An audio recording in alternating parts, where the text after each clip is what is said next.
The day my mother-in-law was discharged from the rehab center, every single person on my wife's side of the family suddenly had somewhere more important to be. I drove 90 minutes through a snowstorm to bring her home alone. The moment she settled into the passenger seat of my car, the trembling, medicated woman I had visited every Sunday for 3 weeks vanished. She reached over, gripped my forearm with startling strength, and whispered, "Don't take me to my house. Drive to the bank. I need to see Warren Castellano before 5 o'clock. Before I go any further, let me know where you're watching from. Son, daughter, friend, drop it in the comments. And if you've ever had to protect someone you love from their own blood, hit that like button." My name is Frank. I'm 58 years old, and for over 30 years I worked as a claims investigator for one of the largest insurance companies in the country. My entire career was built on spotting the lie hiding inside a stack of paperwork that looked perfectly legitimate. I spent decades sniffing out staged accidents, inflated damages, and fraudulent beneficiaries. But it turns out the biggest fraud of my life was happening 2 miles from my own front door, inside the house where my wife grew up. That Thursday morning, I was standing in my driveway scraping ice off my windshield when my phone rang. It was Diane, my mother-in-law's home health aide, calling to remind me that today was the day Eleanor was finally cleared to leave Brookhaven Rehabilitation. Eleanor had broken her hip 6 weeks earlier after what everyone called a bad fall in the kitchen. She was 79 years old, sharp as a tack most days, but the accident and the pain medication had left her foggy and vulnerable, at least on the surface. I called my wife Carol to remind her we needed to leave soon. Carol told me she couldn't go. Her younger brother Todd had scheduled an emergency conference call about a business deal that absolutely could not be moved. Her sister Renee said she had a dentist appointment she'd apparently forgotten about until that exact morning. And Carol herself, despite being Eleanor's only daughter, said her back had been acting up since Tuesday and she didn't think she could handle the long drive. I didn't argue with any of it. 30 years of reading people for a living teaches you something valuable. When you catch someone in a small, convenient lie, you don't confront them immediately. You watch, you wait. You let them believe they've gotten away with it, because that's when they get sloppy. I got in my car and drove alone through the slush-covered highway, the wipers working overtime against the sleet. Todd and Renee had been the most devoted children in the world back when Eleanor was writing checks for Todd's failed restaurant venture or covering Renee's divorce lawyer. But the day their mother needed a 90-minute drive in bad weather and didn't have a checkbook in hand, the whole family developed a sudden, synchronized case of being unavailable. When I finally pulled into the parking lot at Brookhaven, the lobby smelled like antiseptic and reheated coffee. I found Eleanor in a wheelchair near the nurse's station, a blanket over her lap, her silver hair pulled back neatly. She looked frail, smaller than I remembered her being before the fall. But when she lifted her eyes to meet mine, there was nothing foggy about them. They were clear, focused, almost calculating. A nurse named Priya handed me a clipboard thick with discharge instructions and medication schedules. "You're Frank, right?" she asked, clicking her pen. We were starting to wonder if anyone was coming. I signed where she pointed and asked, almost out of habit, "Did anyone else call to check on her discharge time?" Priya glanced up. "Actually, yes. Her son called about an hour ago. Todd, I think?" He didn't ask how she was doing or what her follow-up care looked like. He wanted to know if she'd signed any paperwork yet, specifically anything about financial power of attorney or a care facility transfer agreement. Kept asking if it was already finalized. My hand stopped moving on the clipboard. Why would Todd, a man too busy for a 90-minute drive, be that specific about power of attorney documents on a routine discharge day? Something cold settled in my chest. I thanked Priya, took the handles of Eleanor's wheelchair, and pushed her toward the exit doors a little faster than I probably needed to. We got to my car in the parking lot, the wind cutting sideways across the asphalt. I helped Eleanor out of the wheelchair, her hand gripping my shoulder as she lowered herself into the passenger seat. I buckled her seatbelt, shut the door, and folded the wheelchair to return it to the lobby attendant waiting by the entrance. When I climbed into the driver's seat and started the engine, I glanced over at her. "Ready to head home, Eleanor?" I asked, keeping my voice easy. She didn't answer right away. Then, slowly, she turned her head toward me, and the trembling in her hands stopped completely. Her grip found my forearm, and it was not the grip of a woman recovering from hip surgery. "Don't take me to my house," she said, her voice low and steady, stripped of every ounce of the confusion she'd shown for 6 weeks. "Drive to the bank. I need to see Warren Castellano before 5 o'clock. Do not call Carol. Do not call anyone. Just drive, Frank. I didn't ask a single question. I pulled out of the Brookhaven lot and merged onto the county road heading toward downtown, my hands steady on the wheel even as my mind raced. 20 minutes into the drive, with the heater humming and the windshield wipers ticking back and forth, Eleanor finally spoke again, staring straight ahead at the gray road. My fall, she said quietly. It wasn't an accident, Frank. My grip tightened on the wheel. I kept my voice level. The doctor said you slipped near the stove. Eleanor let out a short, bitter laugh that turned into a cough. That's what Todd told the paramedics. That's what Renee told the hospital. She paused, gathering herself. They came to my house that Sunday night, the two of them together, unannounced. Cornered me in the kitchen. Todd had papers with him, a deed transfer for the lake property, the one your father-in-law left me. He wanted me to sign it over right then. Said he needed it immediately for an emergency. Renee stood by the back door so I couldn't easily get past her. Eleanor's hands, folded in her lap, began to tremble again. But this time it wasn't medication. It was rage held very tightly in check. I told them no. I told them I would not hand over 40 years of memories to cover whatever mess Todd had made this time. I tried to walk past both of them toward the hallway. Todd grabbed my arm to stop me. I pulled away too hard, lost my footing near the edge of the rug, and went down against the counter. She stopped, breathing shakily. And Frank, they didn't come help me up. They stood there, just for a moment, long enough for me to understand exactly what they were deciding. Then Renee said something like, "We need the deed first," and Todd said they'd call an ambulance from outside so it looked like they'd just arrived. They left me on that kitchen floor for almost 15 minutes before I heard sirens. I stared at the road, a cold fury building behind my ribs that I had never felt in 3 decades of uncovering other people's lies. The pieces slammed together with sickening speed. Todd's sudden, unmovable conference call. Renee's conveniently forgotten dentist appointment. And then the piece that hit hardest, the one that made my stomach drop through the floor of the car, Carol. My wife of 26 years, staying home today with a bad back that had never once stopped her from anything in all the years I'd known her. I thought about the hushed phone calls she'd been taking in the garage for the past 2 weeks, always stepping outside, always ending the call the second I walked near. Carol hadn't stayed home because of her back. She'd stayed home because she already knew. She knew exactly what her brother and sister had done to her own mother, and she'd chosen silence to protect them rather than truth to protect Eleanor. The woman I'd shared a bed with for over 2 decades had an alibi, not an ailment. I pressed the gas a little harder. "We're going to see Warren," I told Eleanor, my voice flat and calm in a way that surprised even me. "And then we're going to take apart whatever they've built." Warren Castellano's office occupied the top floor of a converted brick bank building downtown, the kind of place that still had the original vault door bolted open in the lobby as decoration. Warren was not a family law softy who handled friendly divorces over coffee.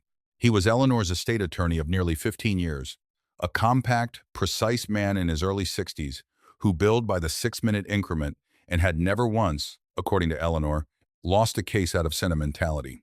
I helped her out of the car and into the elevator, her cane tapping steadily against the marble floor, her jaw set tight the entire ride up. Warren was waiting for us in his conference room, no coffee offered, no small talk about her recovery. He locked the door behind us, lowered the blinds, and gestured for us to sit. I assumed we were there to draft some kind of protective order, maybe start proceedings for a civil complaint against Todd and Renee for what had happened in that kitchen. I was wrong, and wrong in a way that turned my blood to ice water. Warren slid a thick folder across the table. Todd, it turned out, had not simply been avoiding his mother while she recovered.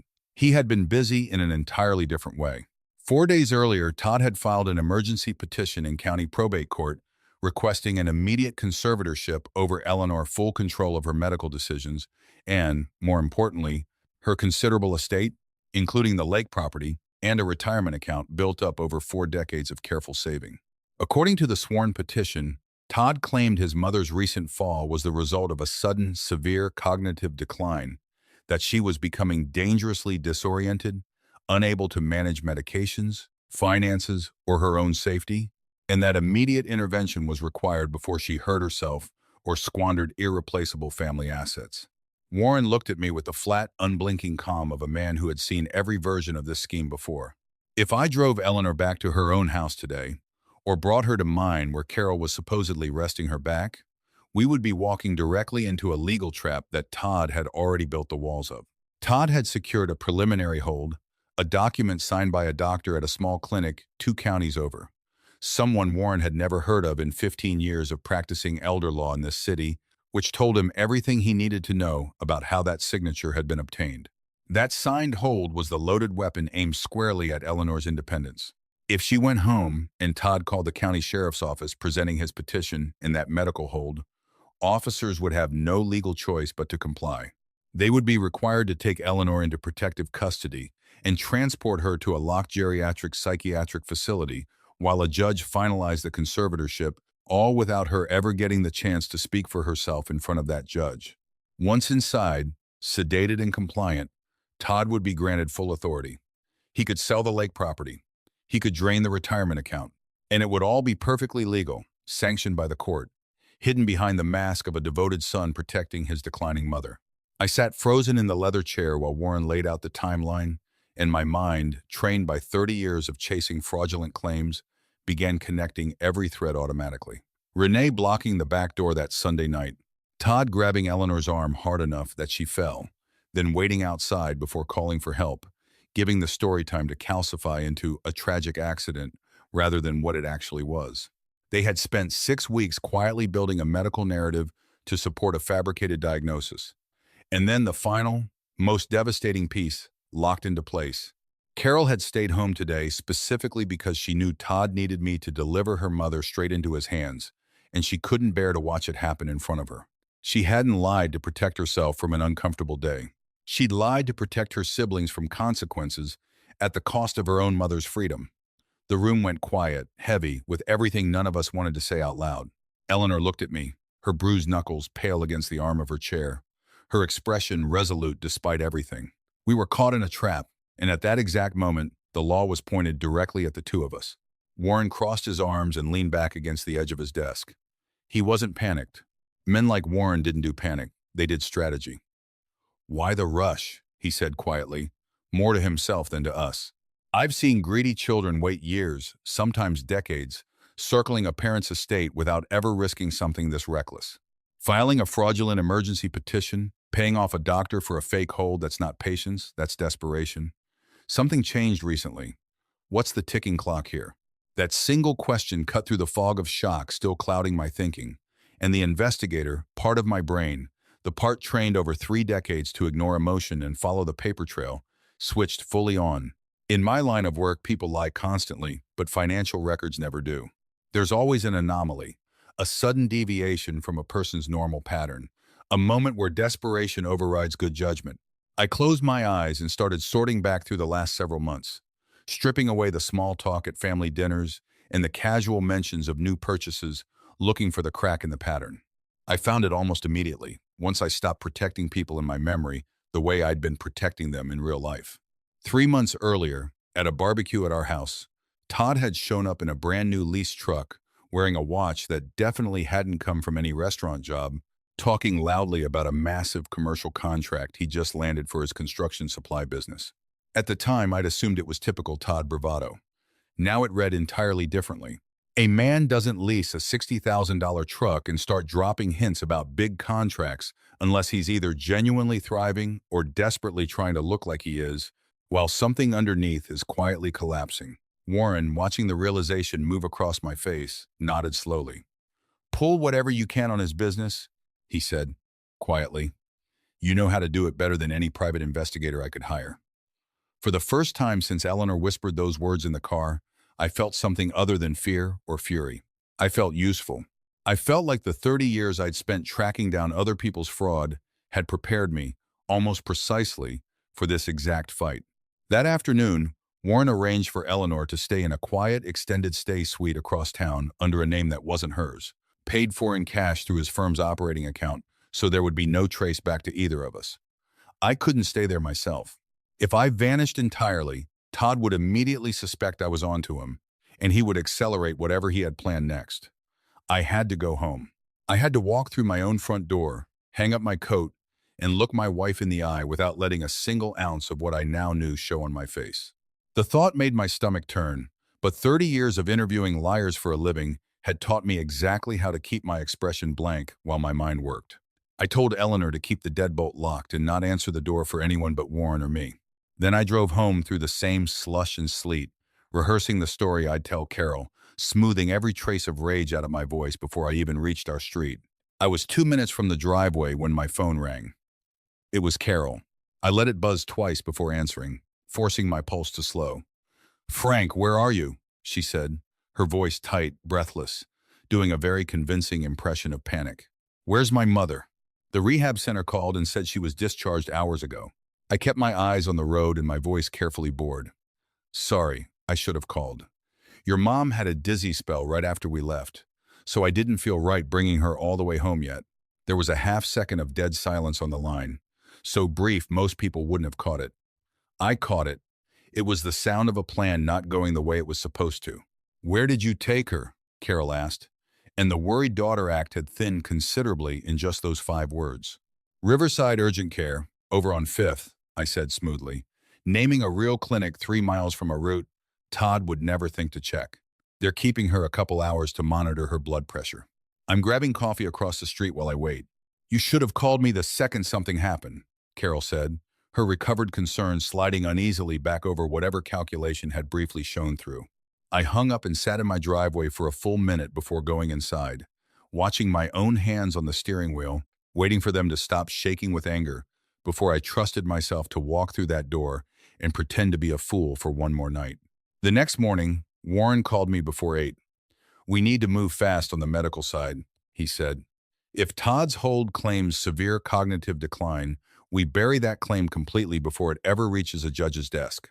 I need Eleanor evaluated today by people whose names carry more weight in that courtroom than whatever Dr. Todd paid off." Within hours, the extended stay suite had transformed into something resembling a private clinic.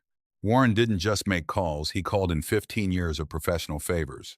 3 separate geriatric specialists arrived independently over the course of the morning, none of them aware the others had been retained, specifically so no judge could ever claim collusion. One was the head of geriatric neurology at the State University Hospital. Another regularly served as an expert witness in elder fraud cases across 3 counties. They didn't simply ask Eleanor what day it was or who the president happened to be. They ran her through rigorous cognitive testing, memory recall, executive reasoning, spatial awareness, sustained attention for nearly 90 minutes each. I paced the small living room outside the bedroom door, worrying that the stress of the last 6 weeks, the fall, the hospital, the fear, might make even a perfectly sharp woman stumble on a question she'd normally answer instantly. The last doctor stepped out just after 1 in the afternoon. A stern woman with reading glasses pushed up into gray hair and signed the final affidavit at the small dining table without a trace of hesitation. She looked at me and said, not unkindly, "Your mother-in-law is one of the sharpest patients I've evaluated all year. Whoever is claiming otherwise is either badly mistaken or deliberately lying." Warren slid the 3 affidavits into a leather folder with the satisfaction of a man closing a very expensive trap. "This neutralizes Todd's medical hold completely," he said, "and I'm forwarding copies to the state medical board. Whoever signed off on that fake diagnosis 2 counties over is going to have a very difficult year." I walked into the bedroom where Eleanor sat on the edge of the mattress, tired but unmistakably victorious, the bruising along her collarbone finally starting to fade from purple into yellow. "How did I do, Frank?" she asked quietly. "You build a wall around yourself today that they can never tear down," I told her. Later that evening, I left the suite to pick up a few groceries for Eleanor's soft foods, herbal tea, things easy on her stomach, choosing a large store on the far side of town where nobody from either family would have any reason to be. I moved through the aisles on autopilot, comparing sodium levels on canned soup, while my family quietly disintegrated behind me under the weight of fraud and elder abuse charges neither Todd nor Renee yet knew were coming. I paid in cash and walked out into a parking lot lit by sodium lamps, just starting to flicker on against the early dusk. I'd barely gotten my key into the door when a heavy diesel engine roared around the corner of the building and swerved directly toward me, cutting across 3 empty parking spaces before slamming to a stop inches from my rear bumper, pinning my car against the curb. The driver's door swung open and Marcus stepped out, Renee's husband, a wiry man who ran a small landscaping crew and had always struck me as harmless in an exhausted, overworked sort of way. Not tonight. His face was flushed red, his jaw tight, and he crossed the distance between us in 6 fast, heavy strides. "Where is she, Frank?" Marcus demanded, jabbing a finger toward my chest. You think you're being clever hiding her somewhere? Renee's a wreck. Todd's about 2 seconds from losing his mind. You need to tell me where you stashed her right now. I said nothing. I let the silence stretch, watching his face, the way I'd watched hundreds of dishonest claimants across a table over the years, waiting for the crack that always eventually showed. My silence made him angrier. He slammed his palm flat against my car window and leaned in close enough that I could smell stale coffee and desperation on his breath. You don't understand what's happening here, he said, his voice dropping low. Todd used my business as collateral on a bridge loan to cover a shortfall nobody was supposed to find out about. If that lake property doesn't sell by the end of the month, the bank takes my equipment, my trucks, my house, everything. He leaned closer still. You need to stop playing hero, Frank. You're standing between desperate people and their survival. Desperate people stop caring about rules real fast. Things happen to people who get in the way. Go home. Go back to your quiet little retirement plans and forget you ever saw that petition. I looked at him with the same blank, unreadable expression I'd used on liars for 3 decades. Marcus, I said finally, my voice calm and even, you just told me more in the last 90 seconds than Todd's lawyer will manage to hide in the next 90 days. His face went pale as he realized what he'd handed me confirmation that this wasn't only Todd's scheme, that Renee and Marcus were tangled into it just as deeply, that the entire family was tethered to Todd's collapsing finances and desperate enough to threaten a man in a grocery store parking lot to protect it. I got into my car without another word, backed carefully around his still idling truck, and drove back to the suite with my hands steady on the wheel and my mind working faster than it had in years. Warren didn't blink when I told him about the parking lot. Good, he said. Desperate people make mistakes, and Marcus just made a big one. That's a witness statement waiting to happen the moment Renee starts feeling exposed. Over the next 2 days, Warren orchestrated something I could only describe as a controlled demolition. He filed an emergency counter motion exposing the fraudulent medical hold, attached all 3 independent evaluations, and formally requested the court refer the matter to the district attorney's elder abuse unit, given the evidence of physical injury and abandonment in the original fall. He arranged for the meeting to happen not in a courtroom, which would take weeks to schedule, but in a private mediation suite downtown, forcing Todd, Renee, and Carol to appear together under the pretense of resolving the estate matter amicably before they had any idea what was actually about to hit them. I walked into that mediation room with Eleanor on my arm, her cane tapping steadily against the marble floor, her chin lifted the way it must have been 60 years earlier before life had worn any of the softness into her. Todd was already seated, his leased truck's keys still in his hand, like he hadn't quite settled into the idea that he was staying. Renee sat beside him, her makeup slightly smudged, clearly having cried in the car on the way over. And Carol, my wife of 26 years, sat at the far end of the table, refusing to meet my eyes, her hands folded so tightly her knuckles had gone white. Warren didn't waste a single sentence on pleasantries.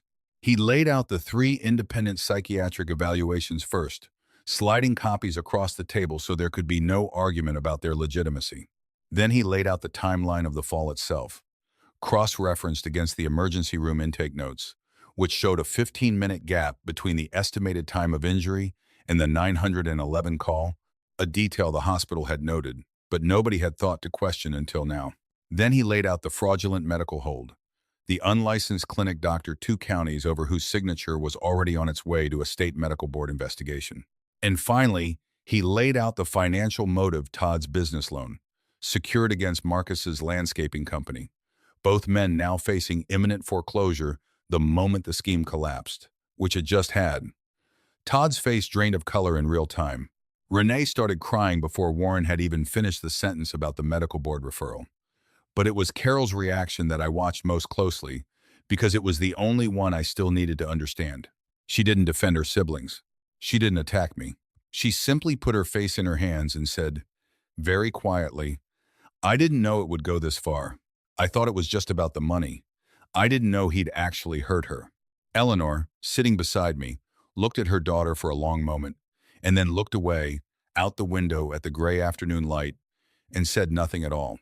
Sometimes silence is the loudest verdict a mother can deliver. I didn't stay to watch the rest of it unravel. There comes a specific moment at the end of every fraud investigation when the final numbers are tallied and the people responsible understand there's nowhere left to run, and that moment had clearly arrived. What happened next belonged to the district attorney's office, to the medical board, to the civil suit Warren would eventually file for elder abuse and fraudulent conveyance. It didn't belong to me anymore. I stood, offered my arm to Eleanor, and we walked out of that mediation suite together, leaving Todd's protests and Renee's sobbing and Carol's silence behind a heavy door that muffled all of it into something distant and no longer mine to carry. We walked slowly down the marble corridor of the courthouse annex, our footsteps the only sound, and stepped out into an afternoon that had turned unexpectedly bright, the storm clouds from the past few days finally breaking apart into pale winter sunlight. I helped Eleanor into the passenger seat of my car, the same seat she'd been sitting in 6 days earlier when she'd whispered the words that changed everything. I climbed in beside her, started the engine, and for a moment neither of us said anything at all. We didn't need to. We both understood exactly what we'd just survived. Eleanor finally broke the silence, looking out the windshield with the faintest, most genuine smile I'd seen on her face in weeks. "Frank," she said, "is there anywhere around here that still makes a decent cup of real coffee? Not the stuff from the rehab center that tastes like dishwater." I laughed, actually laughed, for what felt like the first time in a week, and told her I knew exactly the place. We grow up believing family is an unbreakable bond, something owed unconditionally simply because of blood and shared history. We're taught to forgive endlessly, to overlook the small betrayals, to keep the peace even when the peace is built on a foundation that's already rotting underneath us. But the hardest lesson I've ever had to learn, at 58 years old, after 30 years spent uncovering other people's lies for a living, is that blood only makes you related. It's loyalty, honesty, and genuine care that make you family. When the people who are supposed to love and protect someone start looking at that person as nothing more than an asset to be liquidated, the illusion doesn't just crack, it shatters completely, and there's no gluing it back together into the shape it used to be. For a long time before all this, I stayed quiet about things. I noticed a strange comment here, a too convenient absence there. I watched the slow accumulation of small manipulations because confronting them meant blowing up a piece I thought was worth protecting. But silence never actually protects anyone. It only buys the people doing harm more time to get better at hiding it. Setting a hard boundary against people who share your dinner table, your holidays, your family photographs might be the single hardest thing a person can do. But it's also, I've learned, one of the most necessary. The moment you finally draw that line and refuse to be collateral damage in someone else's desperation, you take your power back. You stop being a passive witness to your own life and start being the one steering it. The real lesson underneath all of this isn't really about a lake property or a retirement account, even though those were the things everyone was fighting over. It's about what people are willing to trade away when greed convinces them that money can erase what they've done. Todd believed a deed and a stack of stolen paperwork could make an assault disappear. Renee believed silence could make her complicit only a little, not all the way. Carol believed loving her siblings meant staying quiet about what they'd done to her own mother. All three of them traded something that doesn't come back: trust. Once broken all the way through, doesn't heal into the same shape. It scars over into something else entirely. True security was never in that lake house or that retirement account. It's in being able to close your eyes at night knowing you didn't have to destroy someone you love just to protect yourself from an uncomfortable truth. It's knowing that when someone you trusted whispered the truth to you in a moving car, you believed them, and you didn't let go of the wheel. Letting go of people you assumed would be there until the very end is its own particular kind of grief, one that doesn't get easier just because you were right to walk away. But sometimes walking out of the wreckage is the only way either of you gets to breathe again. If you've ever had to protect someone you love from the very people who were supposed to love them too, tell me about it in the comments below. I read every single one. And if this story meant something to you, hit subscribe, because there are more stories like this one still to come.